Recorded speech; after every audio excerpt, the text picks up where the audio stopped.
De l'histoire de la construction terre, on retient surtout deux grandes filières de production. La filière humide, où la terre est mise en œuvre à l'état boueux, puis la filière sèche, où elle est faiblement humidifiée pour ensuite être damée. Commençons par les techniques sèches. Le pisé est une technique de terre comprimée.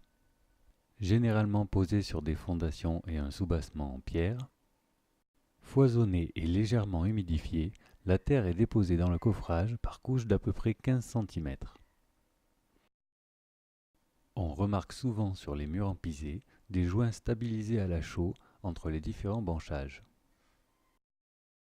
Dans les pays du Sud, on termine souvent les étages en briques d'adobe. Les décorations sont ce qu'on appelle des masses d'usure contre l'érosion de la pluie.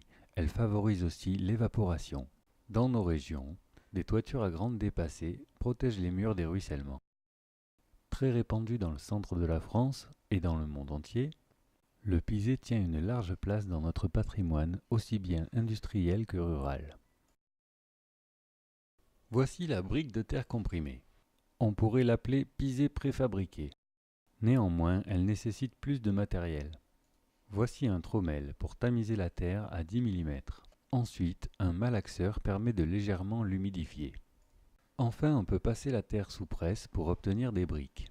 On peut les stabiliser au ciment pour les protéger de l'action de l'eau. Par contre, on y perdra les propriétés de la terre. C'est une technique qui donne de très beaux résultats esthétiques. Par contre, elle demande beaucoup de main-d'œuvre et de matériel.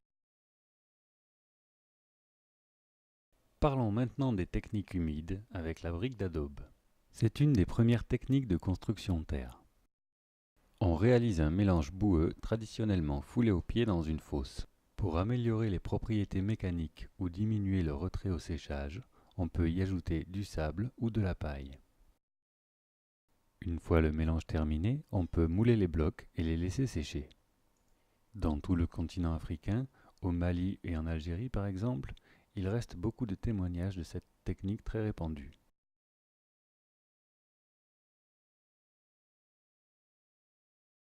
Le torchis est une autre technique humide tout à fait complémentaire de la construction en ossature bois. Le principe est simple, les vides de l'ossature porteuse sont comblés avec un tressage de bois vert. On applique un mélange terre-paille boueux directement sur ce support.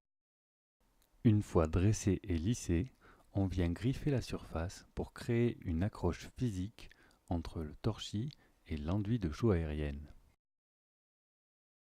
Le torchis est un mode de construction très répandu. Utilisé en ville pour des maisons cossues et à la campagne pour de petits pavillons, il fut énormément utilisé pour les petites constructions agricoles. Pour la finition et la décoration, il existe aujourd'hui de nombreux produits à base d'argile disponibles dans le commerce. Les enduits terre offrent une large gamme de couleurs. Ils sont appliqués à la lisseuse comme un plâtre.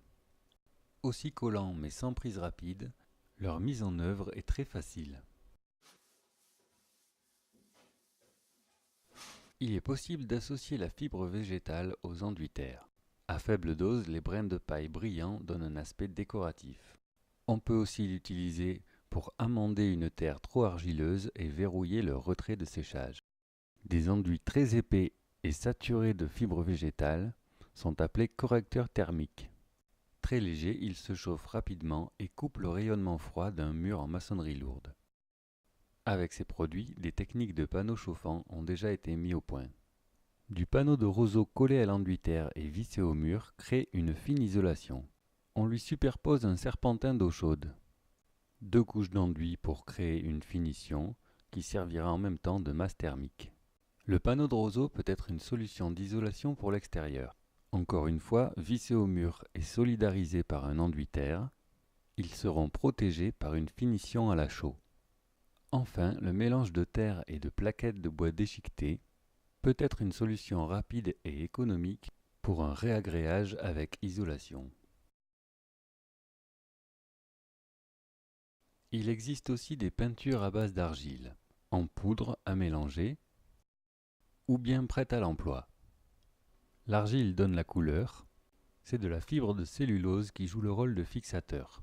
Cependant, dans la version liquide, un conservateur est ajouté pour éviter le pourrissement de la cellulose.